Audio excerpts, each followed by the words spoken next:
Good morning, ladies and gentlemen. This is 413 Sports Talk, and I'm your host, Rahim Escalay. Today, we have a special guest with an extensive resume. A UMass alumni that spent time as an assistant coach at programs like Amherst and the historic Yale University. I am extremely pleased to welcome the head coach of the Loomis Chaffee Pelicans, Mr. Jeff Moore, to the show. How you doing? Thank you for having me, Rahim. I appreciate it. Definitely. Let's get started. You have an aspirational legacy in the sport of football. Where did your love for the game come from?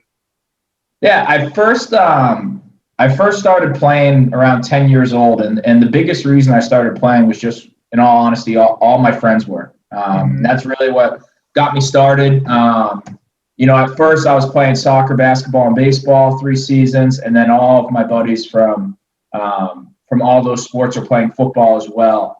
So I missed like the first 2 years of youth football, and then I got going, and it's been a blast ever since.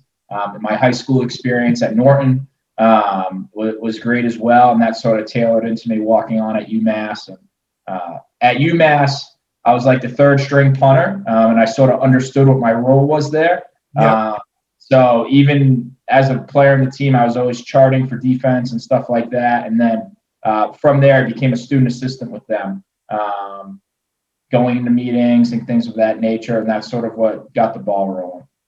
Awesome, man! You're the first special teams guy I've ever talked to on the show. This is gonna be fun. You've coached for prestigious schools. How did your athletic experiences at Norton High help build the foundation for your career? And how can high school students now get inspired by your athletic journey? Yeah, I think some of the best things I pulled from being at Norton was my first 2 years there. Yep. We struggled a lot. I think we won 2 games my freshman year and maybe 3 games my sophomore year or something of that nature. And I think it's tough for a lot of teams to sort of get over that hump.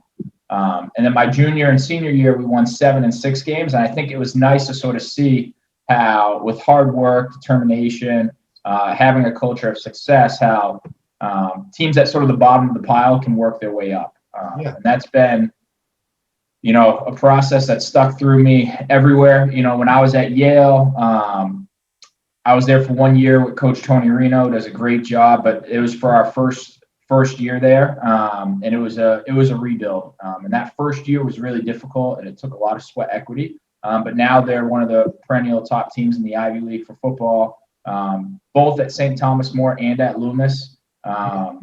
When I became the head coach, both programs had been on, I'd say, tough times in the recent years, and we've worked on 2 little bit of rebuild projects. And we're at St. Thomas More, we had a really good run. We were 6-3 both seasons, their best record in about 15 years.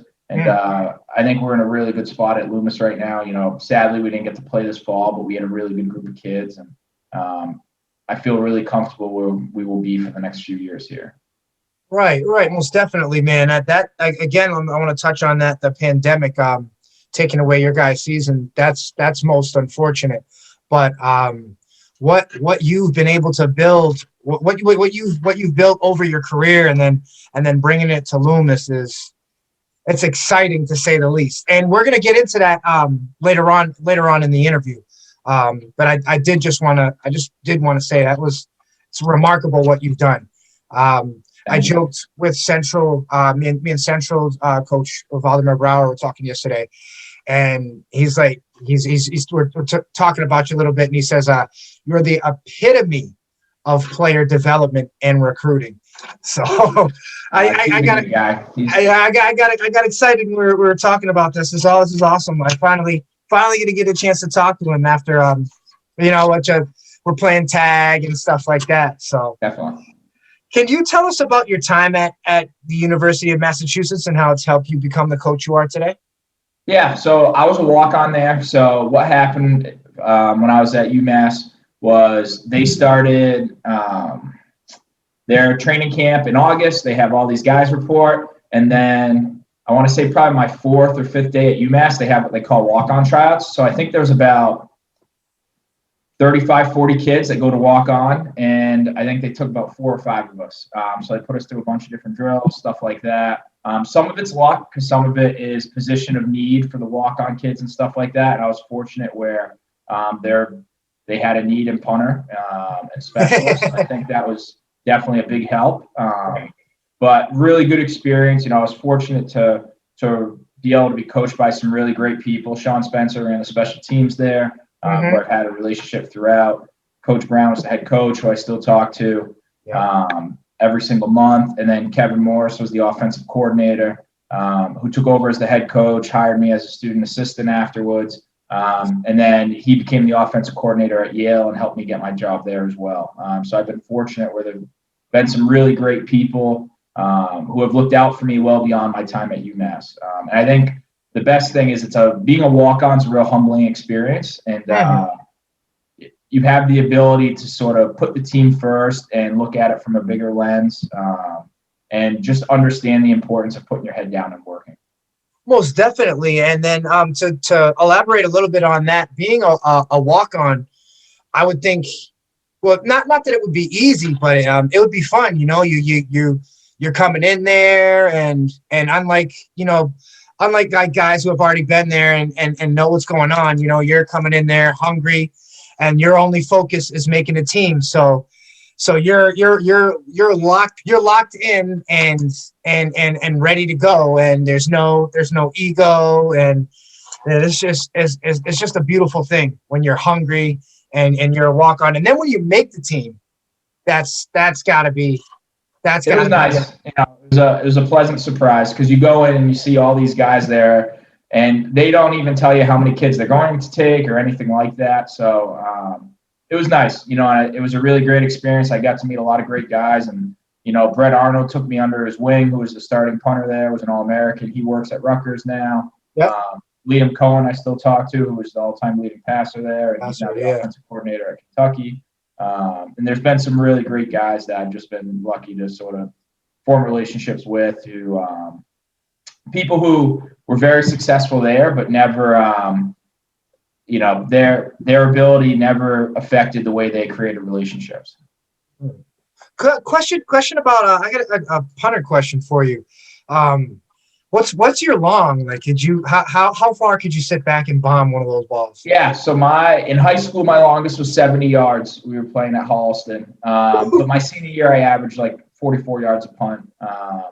Some of that's a little deceiving though, because we punted so it's from where the line of scrimmage is. So like in high school, I think we punted 12 yards back. But now, what we do now, we're 14 back at STM at Loomis. So a lot of it is like coach preference, ability of the long snapper. Most colleges are 14 yards back, so it's always like anywhere from like a 4 to 3 yard difference from high school to college, just because they want a little bit more room for protection. Right. Man, that's not bad, dude. 40-something yards. I was very mediocre, Raheem. Oh, come on. Are there any coaches or personal or professional that inspired your coaching style? Yeah, Coach Brower is a guy I talk to weekly, and he's sort of, he's created Central into this powerhouse, and he's done a great job. And I think the tough thing for him has been Western Mass has sort of been like in a silo for high school football for a while, and they've been fortunate enough where not all, but some of these teams in Eastern Mass are starting to schedule them, and it's really given them the ability to sort of show everyone who they really are. Right.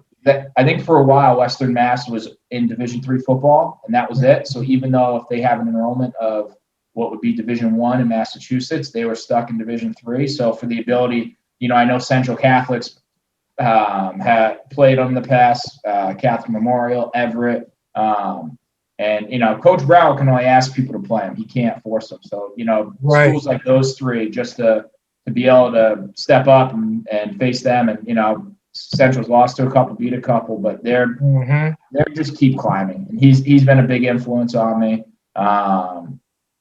EJ Mills at Amherst College has been unbelievable.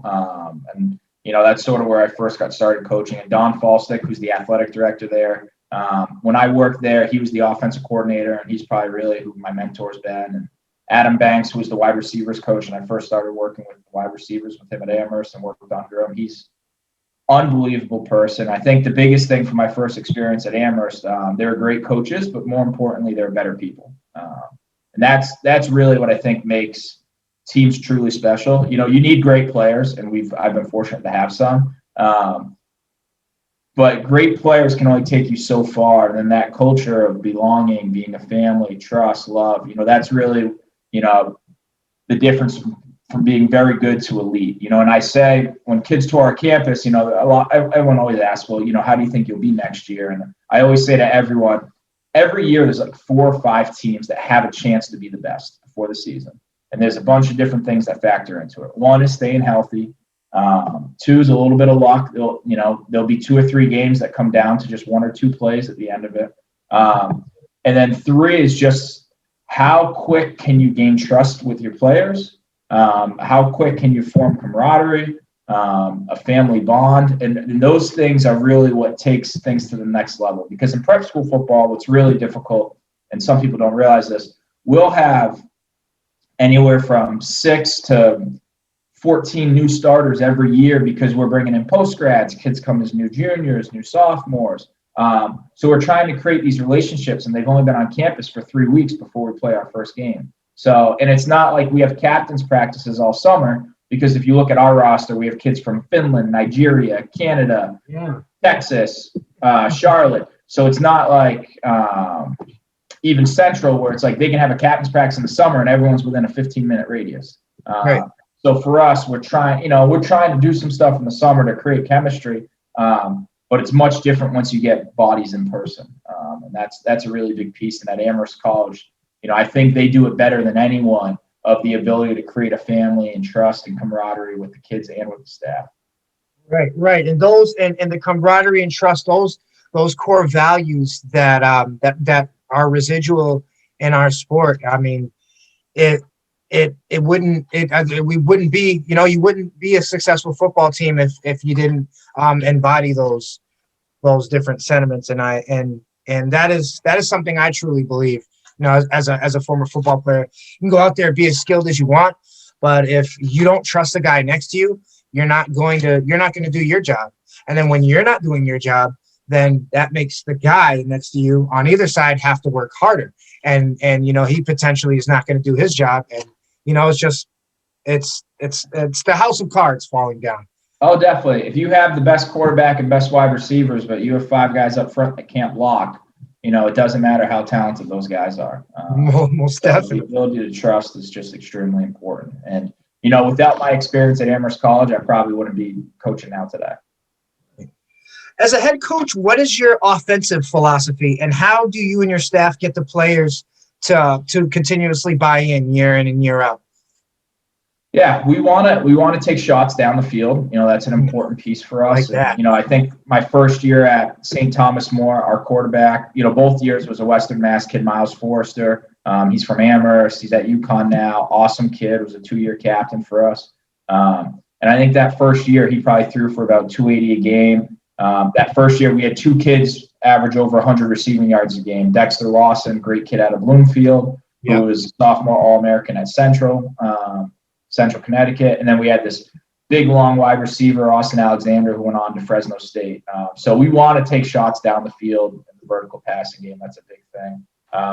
And then we want kids who can be explosive in the run game. You know, that's an important piece too. And I'd say the trend that we're getting into more now was when I first started out, everyone wanted to be like Oregon with Chip Kelly. It was like, so we're going to try to play as fast as possible. We're going to try to zone read everything in the run game. So we want a quarterback who might not be the fastest, but is mobile. And we want to be able to get to the line of scrimmage, snap the ball, and go. So like that's at St. Thomas More, especially that first year, we were flying. You know, we played Choate Rosemary Hall and lost to them. They do a phenomenal job. Coach Spinall was a good friend of mine. I think that game was it was like 250 snaps. It was unbelievable because we're both playing fast tempo. Right. And now it's now for us, our philosophy is we want to try to put our kids in the best situation possible. Sometimes that's playing fast. Sometimes that's playing check with me and us getting lined up at the line fast, but then not having a play yet, see how the defense is aligned, and then put ourselves in a better situation. We're still doing zone read stuff, but now we're doing a little more of the run pass option type stuff, which has been a lot more popular the past 3 years.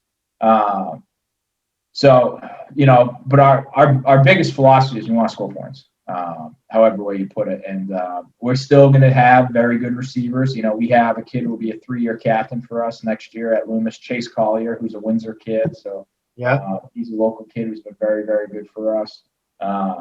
But we want to create explosive plays. So for us, that's like 20 plus yard passes, 15 plus yard runs. Those are what we consider explosive. So however we shape those up in the run game or the pass game, we just want to put kids in position to make big plays. Most definitely. One thing I love talking about that zone when you guys go into that zone run scheme is you can have a back, you can have a scat back, or you can have a big Derrick Henry type guy.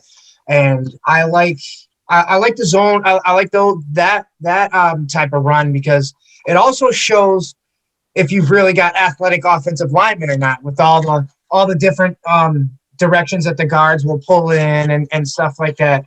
But as you know, our sport and the leagues going up are turning into more of like a passing type game. So does that affect how you would coach your quarterback or talk to your offense in general? We still want to run the ball no matter what. But we've always passed the ball probably a little bit more. But for us, our quarterback, our quarterback's got to make decisions once the ball snapped no matter what. So even in the run game, whether it's a run pass option or a zone read, our quarterback has the opportunity to pull the ball and do something else. And then in our offense, our quarterback has the ability to do a couple different things before the ball snapped. So for us, I'd say what's most important for our quarterback is to be able to make good decisions very quickly. So that's a big piece for us, and that's more mental than anything.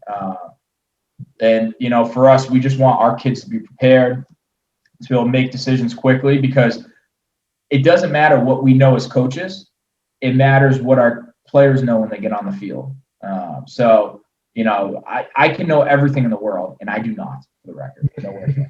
But what I know doesn't matter if I can't properly teach that to our kids. What our offensive coordinator doesn't matter. Coach McKillop does a great job unless he can properly teach that to our quarterback. So that's the most important piece for us on offense. Right. I've always felt one thing that's very, very important to the game is the relationship between the starting quarterback, the head coach, and the offensive coordinator. Because just as you had alluded to before, you guys see things a certain way.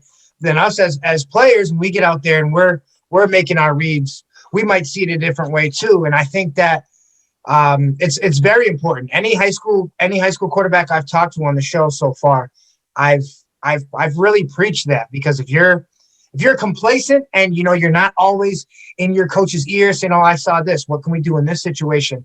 You're not really focused on your craft. What are you doing? You're here wasting your teammates' time, wasting the coach's time, and so I think that is a really good piece that you just said right there.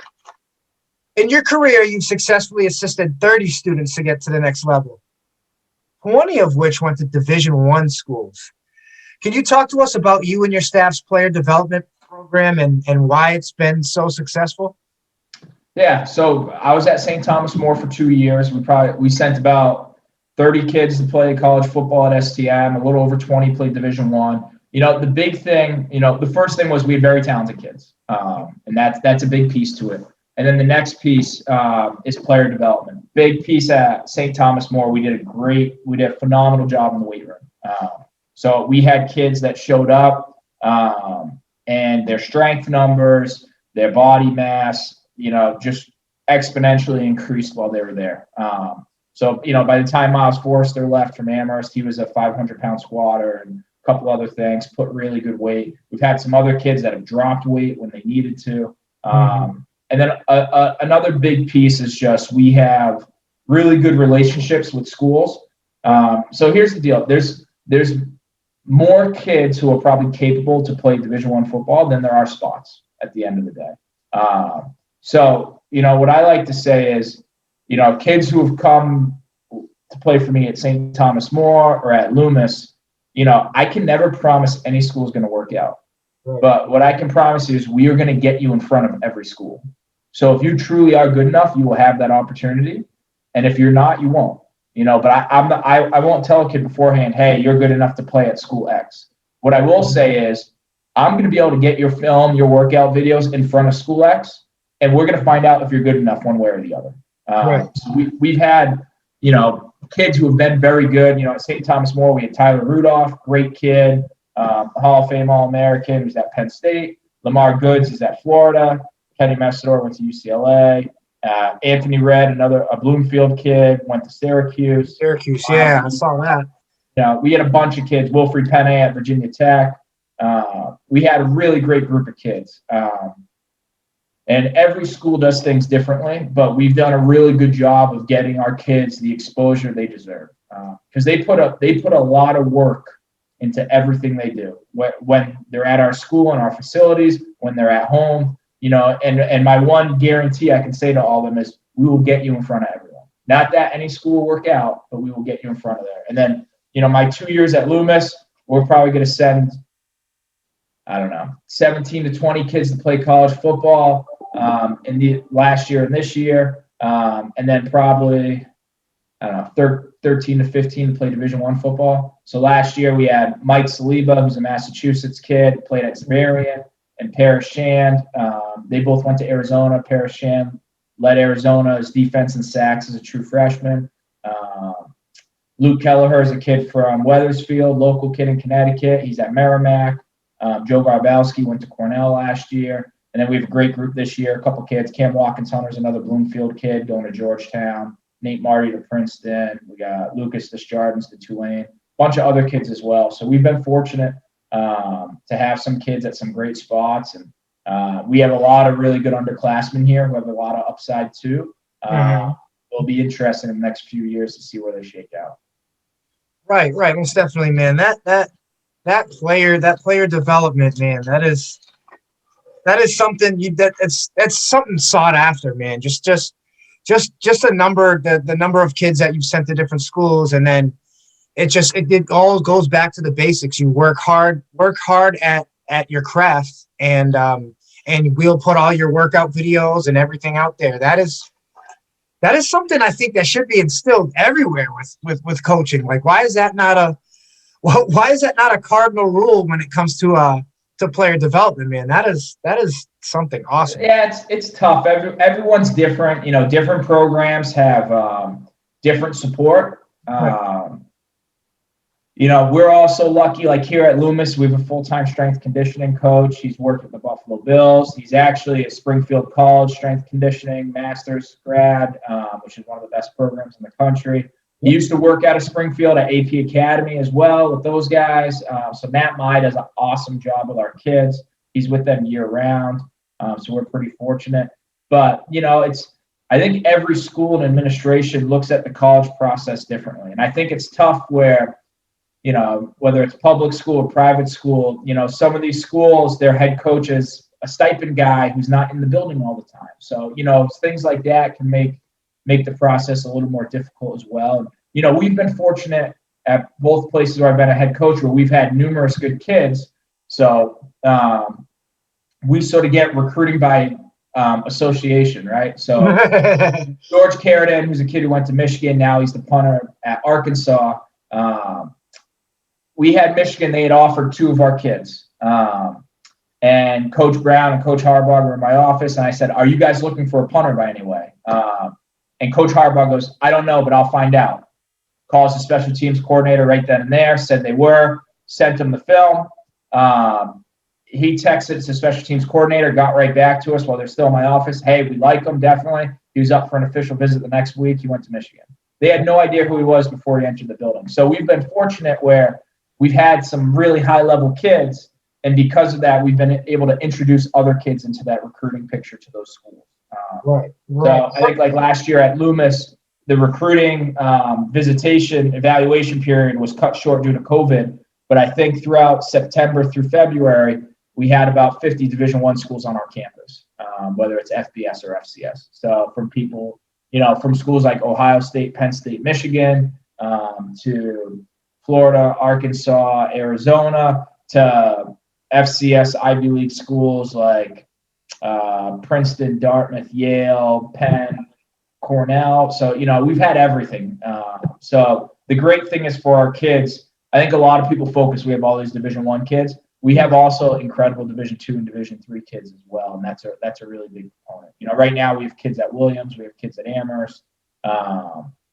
We have Will Bellamy, who is the offensive player of his league. He's the starting quarterback at Union. So we have kids at all levels, and our biggest thing is we just want them to be prepared, to be their best selves, to have a successful career wherever they go. Right, most definitely keep that wheel going, man. That is as perfection, to say the least. We're trying. It's not perfect, but we've got really good kids, and that's been the best piece. Right.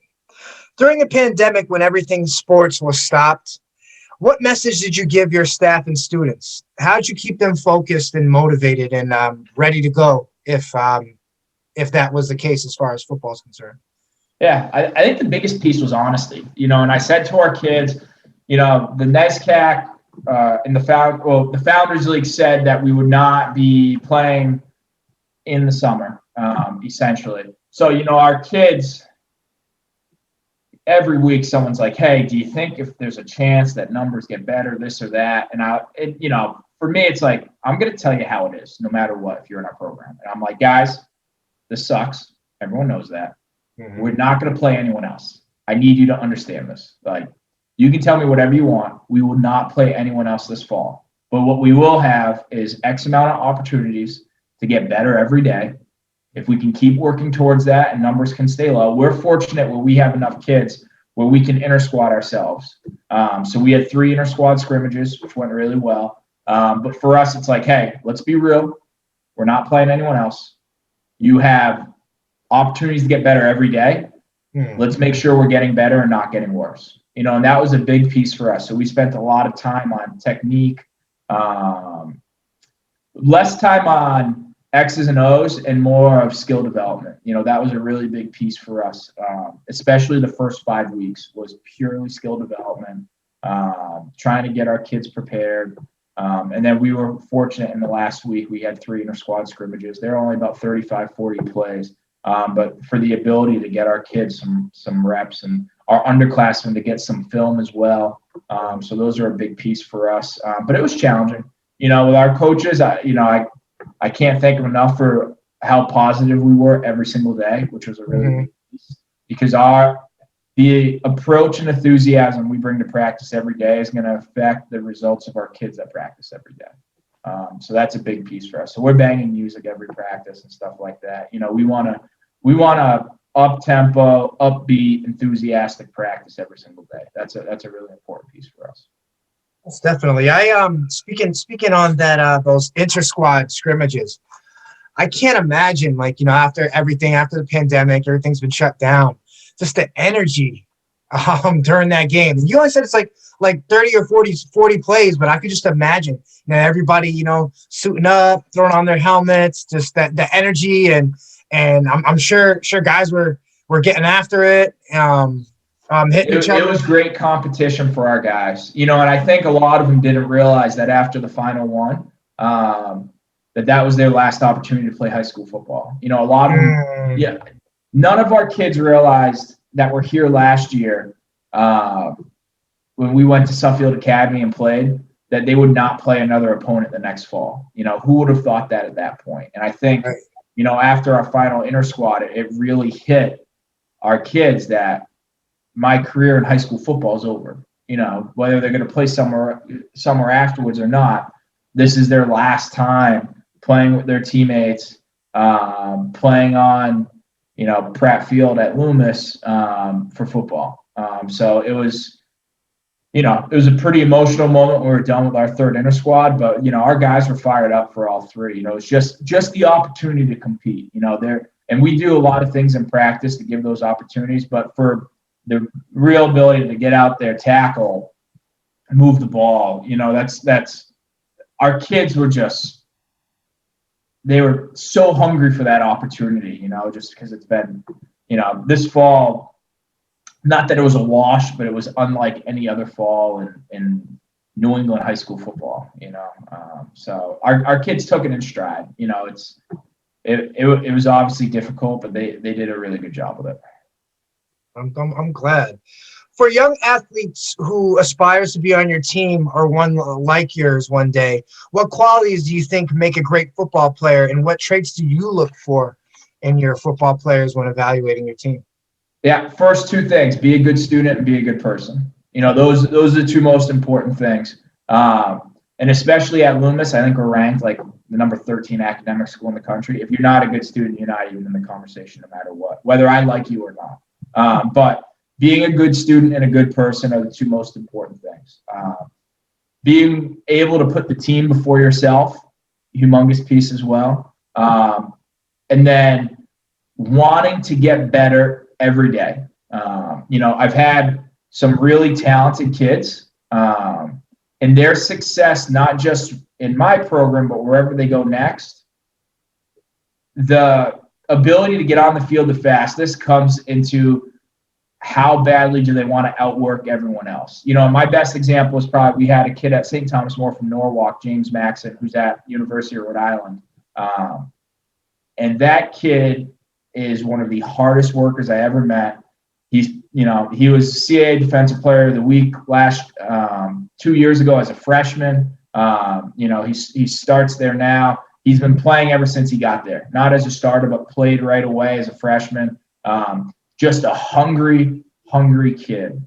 And those are, if I had 20 of him every single year, we'd be really, really good. It takes you so far, but the willingness to work every day, hold your teammates accountable if they're not working hard enough as well. Those are the most special kids. And James Maxon's been the best one I've had in that capacity by far. And I still talk to him. We check in at least once a month, all the time. And he's just such a great kid, works incredibly hard, and just his hunger to be great is just really special. And that's what we're looking for here. Because, we have, plenty of kids who've gone on to play Division I football. But Division I offers does not have an equivalency to teams winning football games. They'll help you, but if they can't do all these small things right, you will lose to lesser teams. Not all of them, but to teams that work hard and care about the small things, and I think it was this year Matt Campbell said when Iowa State beat Texas, it was like five-star culture beats five-star players. That's a really important piece.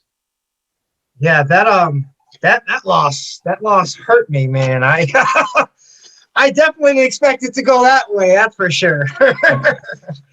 With your resume and love for the sport, you've seen a lot of football. In your opinion, who's the greatest to ever coach our game and why? Well, obviously Bill Belichick's been really, really good. And then Nick Saban has also been phenomenal as well. So those two guys right now, I would say it's tough for me to judge someone that's like before I was alive. But I'd say in the NFL right now, Bill Belichick is the best by far. Yep. And at the college football level, Nick Saban is. But I think other guys that have done a really good job, Matt Campbell at Iowa State, James Franklin at Penn State. I know they had a tough year this year, but how competitive he was at Vanderbilt in the SEC, I don't know if that will ever happen again. Winning 9 games multiple times in the SEC at Vanderbilt is unbelievable. He's done a really good job at Penn State. He's been really good as well. So I think those are some of the people that have done a really good job. But there's a ton of great coaches in the prep school world. I think LJ Spinato is the best one right now at Choate. He's his first 5 years at Choate, they didn't lose a single game. So I don't think that will ever happen again in prep school. He's been great. So I'd say he's the top one in prep school right now. During your days, I'm asking this question specifically because I know how the last question just went. During your days as a young player, who were your favorite players? Who did you think was the best quarterback in the league? Yeah. So when I was in college and high school, I was a big Florida Gators fan. Okay. So I loved watching Tim Tebow. I thought Percy Harvin is one of the best college football players to ever play. Yes. He could do so many different things. They played Oklahoma in the national championship.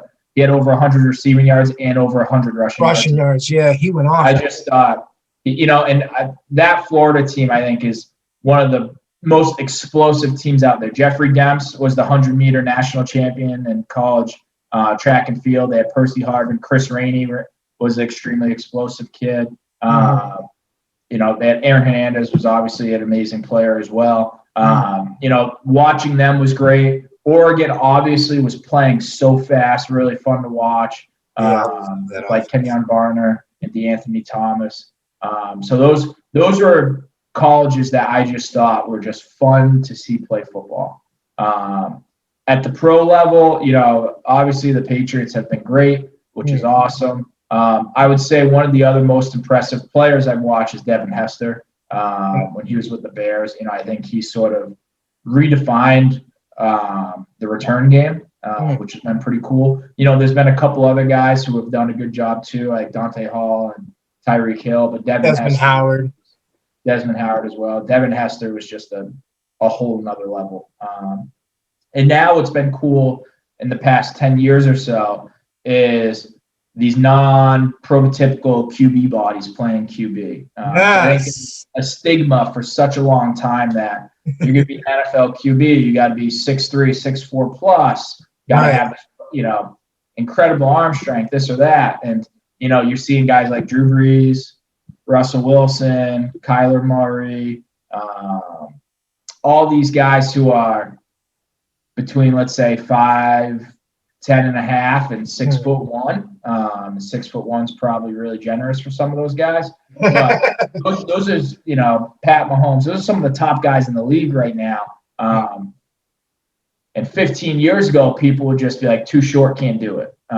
So it's just been really cool how the QB game has sort of been redefined, where, I remember in the draft with Russell Wilson coming out, people were just saying, he goes in the third round and people are saying a lot of teams missed on him. This or that. It's just really interesting. We're like, Kyler Murray is the first pick in the draft. He's not tall. We'll just put it like that. But it's been really cool to sort of see how that's transitioned, throughout NFL history now, where these shorter guys can easily get it done. I just think now people have been more open in the way they evaluate players. Most definitely. I speaking again on those teams that you mentioned. I like what Cliff Kingsbury. I love his system. I love what they have in Arizona, and they are building. They last year it was quiet, but they got D-Hop from the Texans, and then they just recently signed AJ Green from the Bengals. So I expect that passing attack to be to be one of the best this season, honestly. And with the Saints, I like Taysom Hill, but they committed a lot of money to him, man. And I don't know. I'm not a professional when it comes to evaluating players, but I think that move was a tad bit too much at most. And again, maybe they see something I don't see, but I kind of always classified Taysom Hill as a gadget guy. Yeah, I think he's an extremely explosive athlete. Now, they see him practice every day, which obviously I don't. I just haven't seen him throw the ball enough to make a professional opinion on him as a quarterback. Right. What professional sports teams do you root for? Yeah, so as a little kid, my uncle loved the Cowboys, so I used to root for the Cowboys a lot with like Emmitt Smith, Michael Irvin, Troy Aikman. And then, to be honest, they just weren't as good anymore, so then I just started rooting for the Patriots. And we lived so close to the Patriots, which made it a little bit easier. So you could call me a slight bandwagon guy. I don't know. That could be fair. Baseball, I've always liked the Red Sox. I also am a secret Devil Rays fan. I think they're just called the Rays now. Yeah. But when I was like 10 years old, our Little League team, we were the Devil Rays at that point, and that's when they just came out. And I just thought their team name was cool. Their logo was cool. So that and then I did originally root for the Mariners because Ken Griffey Jr. is my all-time favorite. King Felix, too. He's another great Mariner. Yeah. But Griffey was he was like the epitome of baseball at that point, and I just thought he was so cool. And they had A-Rod, they had Randy Johnson, a couple other normal guys like Jay Bruner, David Segui, a bunch of those guys. But the Mariners in the 90s I thought they were really cool. Ken Griffey Jr. is just like the man. Randy Johnson, man, he's my pick for one of the greatest pitchers of all time. And I know Clemens is good and his numbers look real good, but the scrutiny behind Clemens. But I really think Randy Johnson is the best pitcher. I don't see how as a hitter you hit off a guy like that. He's like freaking 6'10", throwing the ball at you 120 miles an hour.